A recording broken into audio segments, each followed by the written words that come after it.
It's actually something Allah expects every human being to be working towards. We want to be able to access wisdom. We want to be able to live with wisdom. So what in the world is wisdom? This new short series is based on the findings of Dr. Saqib Hussain in his PhD thesis, Wisdom in the Quran, which was summarized and presented by Ustadh Nouman in front of a live audience. The link to the full paper is in the description. In episode 1, we're looking at the purpose of learning about wisdom. But when I was doing the lecture series on Surah Al-Jumuah, the ayah came that mentions wisdom. That Allah sent a messenger among the unlettered people, هُوَ الَّذِي بَعَثَ فِي الْأُمِّيِّينَ رَسُولًا مِّنْهُمْ يَتْلُو عَلَيْهِمْ آيَاتِهِ. He recites Allah's ayat to these unlettered people. وَيُزَكِّيهِمْ. He purifies them. وَيُعَلِّمُهُمُ الْكِتَابِ. He teaches them the book. وَالْحِكْمَةِ. And he teaches wisdom. And when we got to that portion of wisdom, I've studied the subject before, and I became a little more curious than I was before, looking into what Allah means by wisdom. Why is He saying, okay, He teaches them the book, that sounds like the Quran, He teaches them the Quran, and then He mentions He also teaches wisdom. And so I wanted to take a deeper look at the word wisdom. I was very fortunate that one of the people on our team, Dr. Saqib Hussain, whose paper I'll put a QR code on the screen tomorrow, inshallah, so you guys can take a scan of it and you can get access to his paper too. He did a PhD paper out of the University of Oxford on Hikmah in the Quran. And it's a 350-page exhaustive PhD paper. And I started reading it when I was in Germany, and I said, there's no way I'm going to be able to do this while I'm in Germany. So I stopped. I completed my series on Surah Al-Jumuah, but one subject was outstanding, a good look at Hikmah in the Quran. And so I've been trying to gather my own thoughts and kind of go through his PhD paper also and discussing the subject with him. And so my goal, inshallah, is not to do justice to his paper or justice to the topic. I think I'm going to take some of the most important pieces of that discussion of what I think every Muslim should know about wisdom in the Quran. Why is this subject important? Why is that such a big deal? Why is it something really fundamental to our religion? Like growing up, you heard or you learned that the most fundamental things in your religion are 5 pillars, for example, right? So everybody knows how important those are. Everybody knows how important Ramadan is or Hajj is, and you don't have to be explained that stuff is important. Prayer is important. Is hikmah, is wisdom some extra thing for really old, wise people? Or is that something as important as the prayer or as important as Hajj? Or is it that fundamental? And I'm going to try to argue that it's actually one of the most important fundamental bases of our religion. It's not something you get to when you get to a PhD level. It's actually something Allah expects every human being to be working towards. We want to be able to access wisdom. We want to be able to live with wisdom. So what in the world is wisdom? How does the Quran define wisdom? How did the Muslims who first became Muslim in the first couple of centuries of Islam, how were they thinking about wisdom in the Quran? Right? There are also interesting questions about before the Quran came, how were the Christians thinking about wisdom? How were the Jews thinking about wisdom? How were the philosophers outside of religion? How are they thinking about wisdom? How are the Arabs before Islam, before the coming of the Quran? How are the Arabs thinking about wisdom? And did the Quran come? And the Quran has different audiences, and different audiences have different backgrounds, right? And how did the Quran come and talk about wisdom to people? Many of them have different definitions, don't they? So imagine if you're sitting in the audience and there's a Christian in the audience, and there's a Jew in the audience, and there's a Hindu in the audience, and I say, prayer is important. If I say that, prayer is important. Do you think each one of them will think of the same thing? They'll all have a different concept of what prayer is, isn't it? So when I say the word wisdom, somebody who's been studying philosophy and they hear the word wisdom, they have something else in their head. Somebody else who's been studying literature has something else in their head. They all have different definitions of the same word. And the Quran is using a common word, even though people that were listening to the Quran, some of them were coming from pagan religions like the Mushrikun of Arabia. Some of them were Christian. Some of them were Jewish. Some of them were agnostic. Some of them were just philosophers. They were just poets. And Allah is talking to all of them. And by extension, Allah is talking to all of us, right? And He's using this common word, wisdom. So it's going to become an important thing for us to explore. So now I'm going to get into it. I'll give you a warning. Today is the boring day. Tomorrow is the exciting day. That's the plan. So my plan was to just have you survive the boring material today so that we can get to the juicy stuff tomorrow. And that way I convince you to show up again.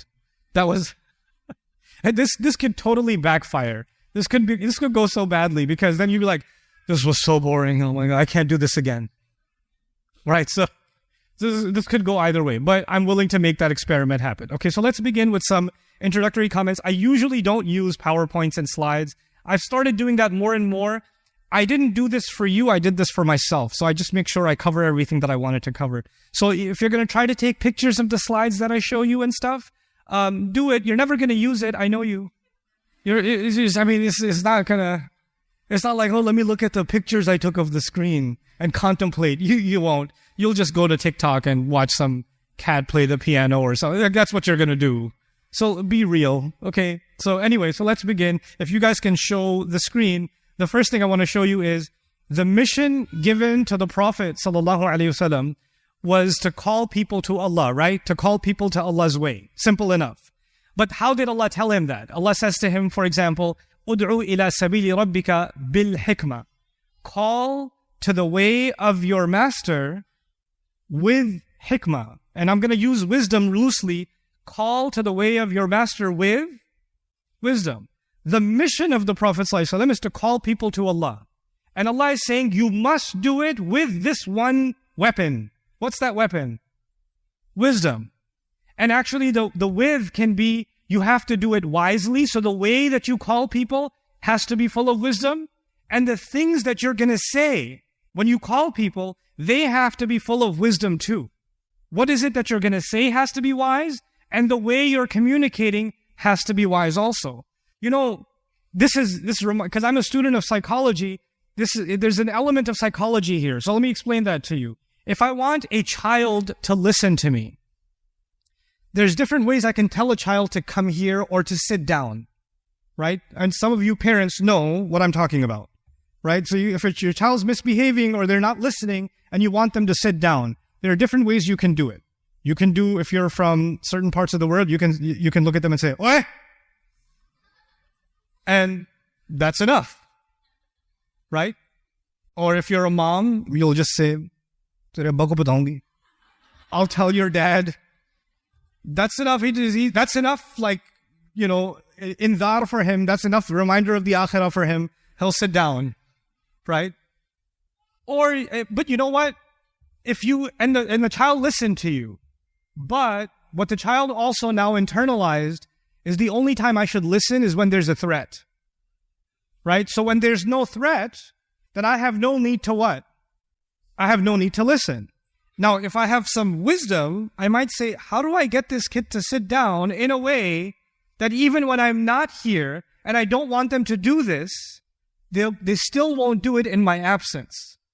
That is not just me instructing, that's me trying to communicate with some level of what? Wisdom. That's wisdom. Your husband and wife get into arguments, not in Manchester, everywhere else. You guys are immune. But you get into an argument, and every time it's the same conversation over and over and over again. And after the 100th time, you in your head, you're like, they just said this, and you're thinking in your head, oh yeah? Well, what about? And then you know how that sentence goes, and you've used it 57,866 times before, and you know when you say that, you know what the reaction's going to be, and then what the counter, you know the whole thing. You know this is the same match. It's been played the same exact way several thousand times. But you know what? You're like, I'm going to do it again. You know what that communication lacks? Wisdom. It's wisdom, because you're running into the same, you're not recognizing the pattern, you're not recognizing the problem. So Allah is telling His messenger, you have to communicate. Telling people to come towards Allah is not enough. You have to tell people to come towards Allah using wisdom. You have to use wise words. And by the way, practically speaking, if I'm speaking to a senior, will I use the same words as if I'm speaking to a child? Will I speak to a scholar the same way I'll speak to a student? Will I speak to a stranger the same way I'll speak to a family member? No. I have to look at the situation. I have to look at the person. I have to look at my place. I have to look at the context. Is this the right time? All of that stuff, right? So, you know what that means? Wisdom necessitates, if you're going to call to Allah, you have to be really aware of the situation before you decide to communicate something. So many moms come to me from around the world, and I wish this wisdom every mother learns. My son, he used to listen to me. My daughter, she used to listen to me. I don't know what happened. They don't listen anymore. I keep telling them to pray, and they don't pray. I don't know. Can you tell them to pray? I was like, yeah, so when did they stop listening? I don't know. Can you please tell me when they stopped listening? When they became teenagers. How soon before, and by the way, when did you get them a phone? Can we look at some of the other factors that were part of this? And how do you tell them to pray? It's salat time. Namaz parda. It's such a beautiful way to call to the way of Allah with wisdom. Right? Like, prayer is supposed to be the most beautiful experience where a human being makes an attempt to connect with God. And now, the moment somebody says prayer, you hear your mother's nag first, and you hear the call to Allah second. In fact, you almost don't even hear the call to Allah. In your head, you hear your mother's nag first, and now you don't want to pray because you're so annoyed not with God, but with your mom. And your mom says, maybe if I yell some more, it will work. So, ud'u ila sabili rabbika bil. It's a fundamental call. Like, imagine these people, these, if you don't know anything, I have a lot of Arab friends. That doesn't justify what I'm about to say, but man, my Arab friends, are they stubborn? Oof. I thought Pathans are stubborn. I'm Pathan. No, Arabs, man. Oof. And changing Arabs from the way they were to what they became, right? To leave all of their culture, all of their practices, to go against their family, to go against their elders, and to change the way that they did. You can't just tell them to change and they're going to change. They were called towards Allah using some special secret sauce. And according to this ayah, what is that secret sauce? Wisdom. It's almost as if I'm trying to tell you the world changed because da'wah was done through wisdom.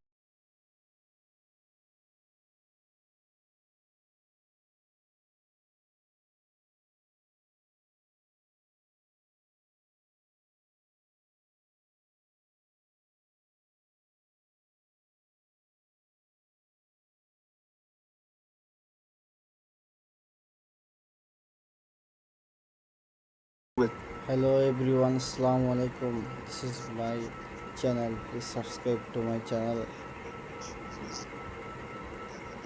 Came that mention wisdom that Allah sent a messenger among the unlettered people.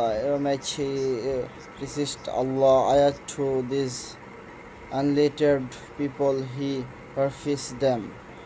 He teaches them the book while Hikmah, he teaches wisdom, and when we go to that portion of wisdom I had, so I have become a little more curious than I was before, looking into what Allah means by wisdom. Why is he saying, okay, like the Quran that teaches them the Quran, and then he mentioned he also teaches wisdom. And so I wanted to take a deeper look at the fortunate that one of the people on our team, Hussain, whose paper I will put a QR code, get access to his paper too. He did a PhD paper out the University of Oxford on Hikmah in the Quran, and it's 350 pages PhD paper, and I started reading it when I'm going to be able to do this while I am in Germany. So I stopped it. I did completed my series, but one subject was outstanding. A good look at Hikmah in the Quran, and so I have been trying to do gather his PhD paper, also discussing the subject with him. And so my goal, inshallah, is not to do justice to this paper or justice some of the most important pieces of that discussion of what I think wisdom in the Quran. Why is the subject important? Why is that such a big deal? Why is it fundamental to our religion? Like growing up, you heard fundamental things in religion are five pillars, for example, right? So everybody knows how important those are. Everybody has is, and this is you don't have to be explained. That stuff is important. Prayer is important. Is hikmah, is wisdom, some extra things for really old wise people, or is that something as important as the prayer or as important as horse? Gonna try to argue that it's actually one of the important fundamental basics.